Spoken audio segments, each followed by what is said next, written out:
ለወገን መከታ ተነሳ ተራመድ ክንድና በርታ ለአገር ብልጽግና ለወገን መከታ አሁን ኢትዮጵያ ትቅደም አሁን ኢትዮጵያ ትቅደም ኢትዮጵያ ትቅደም እንግዲህ ይበቃል እኔ ለኔ ማለት እኛ ለእኛ ብለን እንስራ በህብረት መሻሻል ስራ እንጂ አይወድም ስንፍና ለእናት አገራችን አይበጃትምና። ሰላም ሰላም ሰላም ውድ የቻናሌ ቤተሰቦች እንዴት ናችሁልኝ? እኔ በጣም ደህና ነኝ። እንግዲህ ሃይላይት በመመልከት እንደተረዳችሁት እንግዲህ ዛሬ የእንግሊዝ ኤምባሲ ወደ 22 ማዞሪያ እየተሰራ የሚገኘውን ኮሪደር ፕሮጀክት እንመለከታለን። እንደምትመለከቱት መነሻችንን ያደረግነው ከብሪቲሽ ኤምባሲ ፊት ለፊት አድርገን በቀጥታ ወደ 22 ማዞሪያ እናመራለን። እንግዲህ የምትመለከቱት ከ6 ኪሎ ወይም ደግሞ ከ4 ኪሎ ካልሆነም ደግሞ ሰሞኑን ስንመለከተው ከነበረው ከቀበና ወደ የዞርክ ወዳለሁበት ወደ መገናኛ አቅጣጫ የሚያመሩ መኪኖችን ነው። እኛ ግን ያው ፊታችንን ወደ ቀኝ በማዞር ወደዛ እንታጠፋለን። እንደሚታወቀው ይሄ ከመገናኛ ወደ ቀበና መስመር ያለው ኮሪደር የተሰራበት ሌላው የመጀመሪያ ዙር ወይም ደግሞ የአዲስ አበባ የኮሪደር ፕሮጀክት በመጀመሪያው ምዕራፍ ከተሰሩ አካባቢዎች ልክ እንደምትመለከቱት ግሪን ኤሪያው ማለት ነው። ይሄኛው መስመር የመጀመሪያው ዙር ላይ የተሰራው ፕሮጀክት ነው። አሁን ላይ በርካታ እስከ መገናኛ እስክደርሱ ድረስ ሰፊ ቦታ ላይ በተለይ ይሄ መስመር አረንጓዴ ስፍራዎች ይበዙታል። ዳር ላይ የነበሩ በርካታ ቤቶች የፈረሱ ነበሩ። በተለይ ይሄ ወደ ሾላ ገበያ ስታመሩ አሁን ካለንበት እንደዚሁም ደግሞ አሁን ያለንበት አበቤ ሱቅ የሚባለው አካባቢ ነው። እንደዚሁም ደግሞ በተቃራኒው ወደ ቀበና አድርጋችሁ ስታመሩ በተለይ በቀኝ በኩል በዛኛው ወደ በግራ በኩል ማለት ነው እኛ በተነሳንበት በኩል በቀኝ በኩል እንኳን በርካታ ኤምባሲዎች ያሉበት አካባቢ ነው። ድሮም በፊትም ቢሆን ጽድት ያሉ አይነት አካባቢዎች ነው። እነ ኬንያ እንደዚሁም ደግሞ እነ ብሪቲሽ ኤምባሲ ያሉበት መስመር ቀድሞ አሪፍ የሚባል አይነት የእግረኛ መንገዱም ሰፋ ያለ እንደዚሁም ደግሞ ንጹህ የሚባል አይነት አካባቢ ነው። ይሄኛው ተቃራኒ በኩል የነበረው ግን አሁን ሰፊ የሆነ ቦታ ላይ ችግኞች ተተክለውበት ግሪን ኤሪያ በርካታ ቦታዎች ላይ ያሉ ያን ያክል ሞቅ ያለ ቢዝነሶች ያሉበት አይነት ሰፈር አይደለም። ሰፊ ቦታ ላይ እንደውም የታጠሩ ቦታዎች እንደዚሁም ደግሞ ግሪን ኤሪያዎች ይበዙታል። እንግዲህ አሁን እኛ ደግሞ የምንመለከተው ይሄኛው መስመር እንደሚታወቀው በፊት ይሄ መስመር ላይ ይሰራል ተብሎ በርካታ ጊዜ ቆየ። በጣም የተጨናነቀ እንደዚሁም ደግሞ ምቹ ያልነበር መንገድ ነው የነበረው። አሁን ላይ ያው ኮሪደሩ እያለቀ ነው የሚገኘው። እንደምትመለከቱት የእግረኛ መንገዱም እንደዚሁም ደግሞ በሳይክል መንገዱም እየተጠናቀቀ ይገኛል። የእግረኛ መንገዱ እንደምታዩት ሸክላ ሲሆን የአስፋልቱ ደግሞ ቀይ የሳይክል መንገድ እየተነጠፈበት ይገኛል። ከአስፋልቱ ጎን ያለው ማለት ነው። ይሄኛው መስመር ለየት የሚያደርገው ምንድነው? አስፋልቱ በጣም ጠባብ ነው። ልብ ብላችሁት ከሆነ እዚህ ያላችሁ እንኳን በደንብ የምታውቁት ይመስለኛል። አስፋልቱ በጣም ጠባብ ያለ ነው። እግረኛው መንገድ ግን አሪፍ የሚባል በቂ ነው። እንደዚሁም የሳይክል መንገዱም ሰፋ ያሉ ናቸው። ዋናው መንገድ አስፋልቱ መተላለፊያው በተለይ ይሄ አካባቢ እንደምታዩት አንድ ወደዚህ አንድ ወደታች የሚወርድ መኪና ካለው ኦልሞስት ይሞሉታል። ጠበብ ያለች ነች በጣም። ምናልባት ለምን እንደዛ እንትን እንዳደረጉት አላቅም። ግን አሪፉ ፓርት ደግሞ ሌላው ሰፋ ያለ የፓርኪንግ ቦታዎች ተሰርተውለታል። አሁን እየደረስን ወዳለንበት ፊት ለፊታችን የምታዩት ቀኝ ነጭና እንደዚሁም ደግሞ ሰማያዊ ከለር ያለው ትልቁ ህንጻ ይሄ የፌዴራል ቤቶች ኮርፖሬሽን የሚያስገነባው ባለፈው ቀበና ላይ እንዳየነው አይነት ማለት ነው። እሱ ቤት አለ። ከሱ ፊት ለፊት ትይዩ ሰፊ ቦታ የፓርኪንግ ስፍራ አለ። ወደታችም ስንወርድ በዚሁ መስመር ኳስ ሜዳው አካባቢ እዛም አካባቢ ሰፋ ያለ የፓርኪንግ ስፍራ ተዘጋጅቷል፣ ተሰርቷል። ምናልባት ከዚህ ሁለተኛው የዚህ መስመር የሚቀጥለው ፓርት 22 ማዞሪያ ወደ ቦሌ መድኃኔዓለም ያለው እሱኛው እንደውም የከፍተኛ የሆነ መጨናነቅ ያለው እንደዚሁም ደግሞ በርካታ ቢዝነሶች ያሉበት አይነት አካባቢ ነው። ነገር ግን የፓርኪንግ ስፍራ አላየሁም እኔ እዛ አካባቢ። በእርግጥ የህንፃዎች በሙሉ እያንዳንዱ ህንፃ ግራውንዱ ለፓርኪንግ እንዲጠቀም መንግስት እንደሚያስገድድ እንደዚሁም ደግሞ እየተቀጡም እንደነበር ለሌላ አገልግሎት ሲያውሉ የነበሩ ማለት ነው። እዛ አካባቢ የነበሩ ሰዎች ሲቀጡ እንደነበርም አውቃለሁኝ።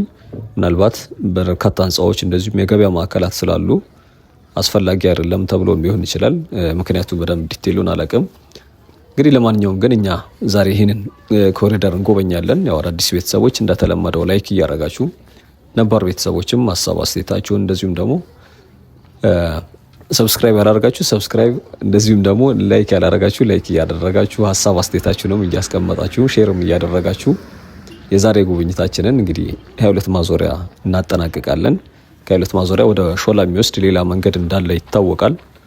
እዛም አካባቢ የፐብሊክ ስፔስ እንደም የጋራ የህዝብ ቦታ የተሰራ አለ፣ ወንበሮች የተዘጋጁለት። እዛ እስክንደርስ ደግሞ የህፃናት መጫወቻ፣ ባስኬትቦል፣ እንደዚሁም እግር ኳስ መጫወቻዎችን እንጎበኛለን። እንግዲህ ይህ መስመር በነገራችን ላይ በጣም ከፍተኛ ለውጥ ነው ያሳየው።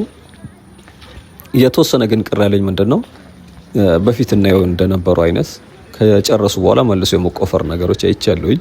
እንደምታዩት አሁን የሳይክል መንገዱ ዳር ዳር ላይ የሆነች ኬብል ነገር እየተከሉ ነው የሚገኙት። ምናልባት ከዛ በኋላ የመጣ ሀሳብ ሊሆን ይችላል። በፊት የሆነ መንገድ ይሰራና ከዛ የሆነ ተቋም መጥቶ ይቆፍረዋል ካለቀ በኋላ ማለት ነው። አሁን እንደዛ አይነት ነገር አልነበረም። በተለይ ኮሪደሮች ላይ እየተናበቡ ነበር የሚሰሩት። እዚህኛው ጋር ግን ሲቆፍሩ ተመልክቻለሁኝ። ምናልባት የሆነ ሌላ አዲስ ነገር ይጨመር የተባለ ነገር ከሆነ ወይ ደግሞ ሌላ ምክንያት ካለው አላቅም። ብቻ ለማንኛውም እንግዲህ ወደ አጋማሽ አካባቢ ልንደርስ የተወሰነ ነው የቀረን። እንግዲህ እዚህ መስመር ሌላው ሆስፒታል፣ በጣም ታዋቂ ሆስፒታል አለ። ድንበሯ እናቶች እና የህፃናት ሆስፒታል አለ። ከዛ ባሻገር ደግሞ ምስራቅ ፖሊቴክኒክ አለ። እንግዲህ ምስራቅ እዚህ አካባቢ በጣም ከፍተኛ ስም ያለው አካባቢው ላይ ስመጥር ትምህርት ቤት ነው። እንግዲህ ከዛ ውጭ ግን አብዛኛው መኖሪያ ነው። ያን ያክል ትልቅ የሚባሉ እንደምትመለከቱት ዋናው መንገድ አስፋልት ዳር ዳር ላይ ህንፃዎች ያሉት በቢዝነስ ሞቅ ያለ አይነት ሰፈር አይደለም። እንደውም ይሄ ፕሮጀክት ሲጀመር በርካታ ጭቃ ቤቶች ናቸው የነበሩት። ምናልባት ወደኋላ መለስ ብላችሁ ማየት የምትፈልጉ ካላችሁ ይሄ ፕሮጀክት እንደተጀመረ ሰርቼው ነበር።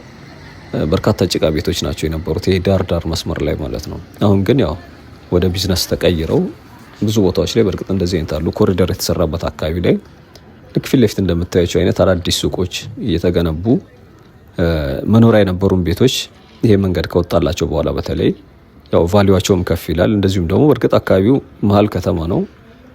ኦልሬዲ 22 ማዞሪያ ያበሉት እዛው አጠገብ ነው የሚገኝ ሰፈር። ቤቱ እንኳን ደህና ቤት ባይሆን ባለቤቶች ላከራይ ቢሉ በደህና ብር ነው የሚያከራዩት። ምክንያቱም ሰው ራቅ ላይ ማለት ትራንስፖርት ኮስቱ አለ። እንደገና ደግሞ ትራንስፖርቱ ያን ያክል የተስተካከለ አይደለም። በዛ ላይ የሚያወጣው ኤነርጂ አለ። እንደዚሁም ደግሞ ማምሸቱ በርካታ ነገሮች ስላሉ ሰዎች በደንብ ይከራያሉ፣ ቤቱ እንኳን ደህና ባይሆን ማለት ነው። ስለዚህ አካባቢው ወይም ደግሞ ሎኬሽን ቫልዩ የቤቶቹን ዋጋ ከፍ ያደርገዋል። ስለዚህ አካባቢ ውድ ነው ማለት ነው። እያንዳንዱ የምትፈልጉት ነገር ማንኛውም ነገር እንትን ብትሉ አካባቢ ላይ ውድ ነው የሚሆነው። መሀል ከተማ ላይ ብዙ ነገሮች ዋጋቸው ከፍ ይላል። በእርግጥ የእቃዎች እንደውም ከመሀል ከተማ ወጣ ሲሉ እንደውም ወደ ክፍለ ሀገር እየሄዱ ሲሄዱ የትራንስፖርት ኮስት የበርካታ ነገሮች ዋጋ ስለሚንር የእቃዎች የመጨመር ባህሪ ነው ያላቸው። ወደዚህ አካባቢ ግን የኪራይ ምናምን የመሳሰሉት ነገራቶች ዋጋ ከፍ ይላል። እንግዲህ ወደ ምስራቅ አጠቃላይ ትምህርት ቤቱ አካባቢ እየደረስን ነው የምንገኘው። እዛ አካባቢ ደግሞ ሰፊ ቦታ ላይ የተሰራ ግሪን ኤሪያ አለ። እንግዲህ ትምህርት ቤቱ ይሄ ፊት ለፊት የምትመለከቱት ነው፣ መኪናው የቆመበት ማለት ነው። ይሄ እንግዲህ ውሃ ፍሳሽ የሚያመላልስ መኪና ያለበት እንግዲህ ምስራቅ አጠቃላይ ወይም ደግሞ ምስራቅ ፖሊ ቴክኒክ በተለይ በዚህ በኢንዱስትሪ ነክ ነገሮች እንደዚሁም ደግሞ በአይሲቲ በማኑፋክቸሪንግ በመሳሰሉ እንትኖች ተማሪዎችን ወይም ደግሞ ወጣቶችን በማስተማር የሙያ ባለቤት በማድረግ ወደ ኢንዱስትሪዎች ይቀላቅላል ማለት ነው።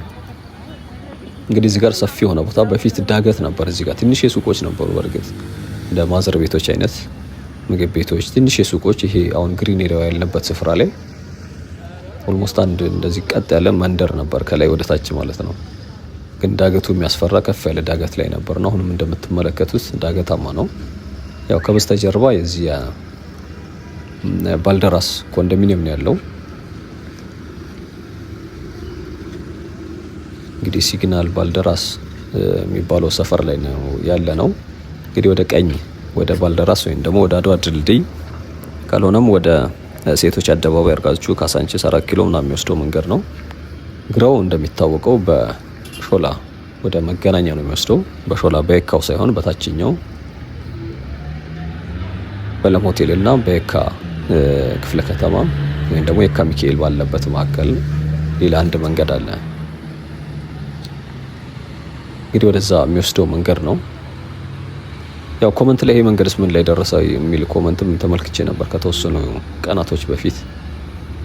እንግዲህ እንደምትመለከቱት እዚህ ደረጃ ላይ ደርሷል። አሁን አስፋልቱ ሙሉ ለሙሉ አልቆ እንደውም ፊት ለፊት እንደምታዩት በግራ በኩል የውስጥ ለውስጥ ወደ መንደር መግቢያ አስፋልት እያነጠፉ ነው የሚገኙት። ከዛ ባሻገር እንግዲህ በዚህ በቀኝ በኩል አዲስ የተሰራች ነጭ ህንጻ አለች። ምናልባት መንግስት የሰራው ይሁን ምን እንደሆነ በእርግጥ አላውቅም። ግሪን ኤሪያው መሀል ላይ ማለት ነው የህፃናት መጫወቻ እንደዚሁም ደግሞ ወንበሮች ያሉት የህዝብ የጋራ ቦታ አጠገብ ላይ የተሰራ አንድ የሚያምር ነጭ ህንጻ አለ። እስኪ ዞር ብዬ አስመለክታችኋለሁ። እንግዲህ ከነዚህ ወረድ እንዳለን ደግሞ በግ ተራ ነበር። የበግ ነጋዴዎች እዚህ አካባቢ ነበሩ። እንግዲህ ህንጻዎች የምትመለከቷት ነች። ፊት ለፊት ደግሞ የምታዩቸው የሪል ስቴት ተቋማቶች ናቸው። እንግዲህ አሁን በርካታ ቦታዎች ላይ ኢቨን መሀል ከተማዎች ላይ ኮሪደር የሚሰራባቸውም አካባቢዎች ጭምር የሪል ስቴት ተቋማቶች መልቲ ፐርፐዝ የሆኑ ቤቶችን ይገነባሉ። ቅድም ያው ዛሬ ሁለተኛ ቪዲዮ ነው። ቅድም የተመለከትነው የጊፍት ሪል ስቴትን ለጋር ጋር የሚገኘው ነው ፕሮጀክት ነበር ያየነው። እዛም በተመሳሳይ ወደ 4000 የሚጠጉ የመኖሪያም እንደዚሁም ደግሞ ሱቆች ልክ በተመሳሳይ ኢግል ሂልስ አጠገቡ እንዳለው አይነት ፕሮጀክት እዛ እየተገነባ ይገኛል። ያው ልዩነቱ ምንድነው? ይሄኛው በአገር ውስጥ ባለሀብቶችና በመንግስት የሚሰራ ሲሆን ያኛው በውጭ ኢንቨስተሮችና እንደዚሁም ደግሞ በመንግስት ሁለቱም ግን በዚህ በፐብሊክ ፕራይቬት ፓርትነርሺፕ በሚባለው በዛ ፕሮጀክት ነው ሁለቱም እየተገነቡ የሚገኙት። እንግዲህ ሁለቱም ትይዩ ናቸው። ፊት ለፊት ነው የሚገኙት። እንደውም ይሄ እንትኑ ከፍ ይላል ከቤቶች አንጻር። ሁለተኛው ምዕራፍ እንደውም 8000 ቤቶች እንደሚገነባ ነው ያነበብኩት። አሁን የመጀመሪያው ምዕራፍ 4000 ቤቶች፣ ሆስፒታሎች፣ ትምህርት ቤቶች የመሳሰሉ የህዝብ የጋራ የሆኑ እንትኖችን ጨምሮ በ70/30 ከመንግስት ጋር 4000 ቤቶች እየገነቡ ይገኛሉ። ሁለተኛው ምዕራፍ ደግሞ 8000 ቤቶች ናቸው ይገነባል። እንደውም ዝግጅታቸው እንደጨረሱላ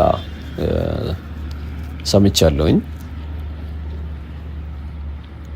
እንግዲህ ወደ መስቀለኛው መንገድ አካባቢ እየተጠጋን እንገኛለን። እንግዲህ ወረድ እንዳለን ድንበሯ ሆስፒታል አለ። ከሱ ወረድ እንዳላችሁ ደግሞ የቱሪስት ኢንፎርሜሽን ሴንተር አለ። አዲስ የተሰራ ከዚህ ከኮሪደር ጋር ተያይዞ ማለት ነው። እንግዲህ በቀኝ በኩል ኳስ ሜዳ፣ ፓርኪንግ ስፍራ እንደዚሁም ደግሞ የባስኬትቦል የተሰራ ሲሆን በግራ በኩል ደግሞ የህፃናት መጫወቻዎች የዚህ የቱሪስት ኢንፎርሜሽን ሴንተር ያልኳችሁ እንዲሁም ደግሞ ሌላ ወደ ጫፍ አካባቢ ወደ 2 መስቀለኛው መንገድ ጋር ልንደርስ ስንል የዚህ ኮሪደር ማጠናቀቂያው አካባቢ የተሰራ የህዝብ የጋራ ቦታ አለ። እንግዲህ የዛሬ ጉብኝታችን እዛ የምናጠናቅቅበት ማለት ነው። ከዚህ በፊት ድሮ ይሄ ምንድነው ሳጠራ ምናምን የሚሰሩ ሰዎች ነበሩበት ጫፍ አካባቢ ላይ ከጎላጎል ፊት ለፊት አካባቢ ማለት ነው። ከዛ ውጭ ደግሞ ቶዮታ መኪናዎች እነዚህ እቃ የሚጭኑ አይሱዚዎች ምናምን በብዛት ይገኙ ነበር። ያው ኳስ ሜዳው ድሮም ነበር፣ ግን ኳስ ሜዳ አይባልም፣ ዝም ብሎ ባህላዊ ደህና እንትን ጎል እንኳን ያልነበረው እንትን ነው የነበረው። ከዛ ባሻገር ግን ትልቅ ዛፎች ነበሩ። እዛ ስር ነው የነበረው ኳስ ሜዳው። አሁን ላይ አሪፍ ደረጃውን የጠበቀ አድርገውት እሱ ኦልሬዲ ኦልሞስት አልቋል። ኳስ ሜዳው ተጠናቋል። ቅድም ሃይላይት ላይ ያያችሁት ማለት ነው የመጀመሪያው የዛሬ ቪዲዮ ስንጀምር መነሻችንን ያደረግነው ማለት ነው። እንግዲህ ሻገር ብለን ሙልሙል ዳቦ ምናምን ነበር። አሁን ይኑር አላውቅም። እስኪ ጠጋ ወደዛ ስንወርድ እንመለከተዋለን። እንግዲህ ተሻግረን ያው እንዳልኳችሁ ወደ ቀኙ ወደ ካሳንቺስ የሚወስደው ይሄ መስመር ወደ ሴቶች አደባባይ ወይም ወደ አድዋ ድልድይ ያልኳችሁ ነው። ይሄ አሁን ወደ ምዞርበት አቅጣጫ ደግሞ ወደ መገናኛ ይሄ ማለት ነው መገናኛ ነው። በእርግጥ እዛም ወደዚህም ጠጋ እንዳለች የተወሰነ መስጊድ አለ።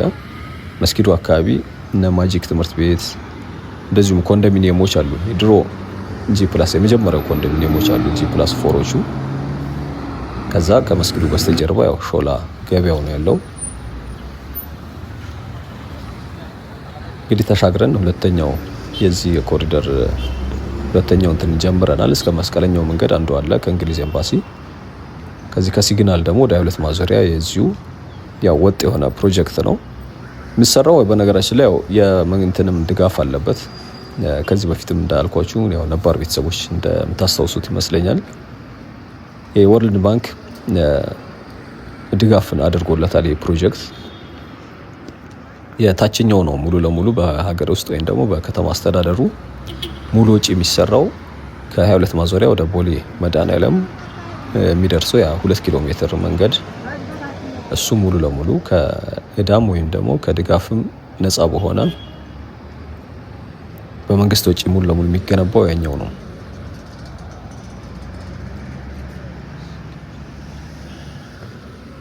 እንግዲህ ያው በሀገር በቀል እንትን ነው የታችኛው የሚሰራው። የአዲስ አበባ መንገዶች ባለስልጣን ነው የሚቆጣጠረውም።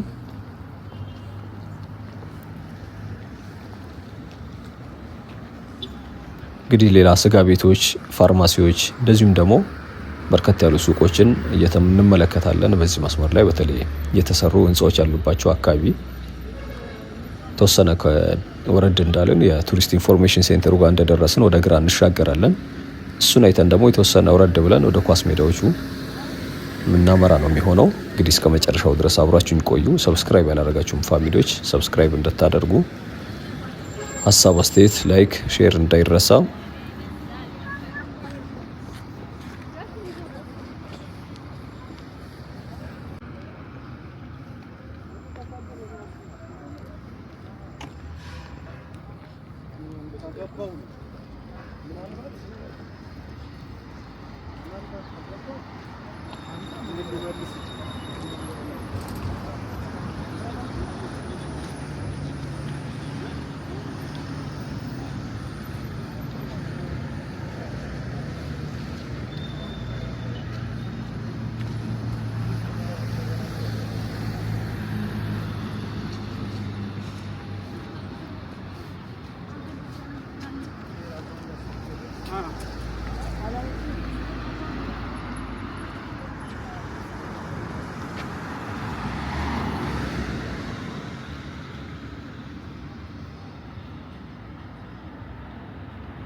BYD ነው።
እንግዲህ ዛሬ ጉብኝታችን ይህን ይመስል ነበር። እስካሁን አብራችሁን ስለነበራችሁ አመሰግናለሁ። ቻው፣ መልካም ጊዜ።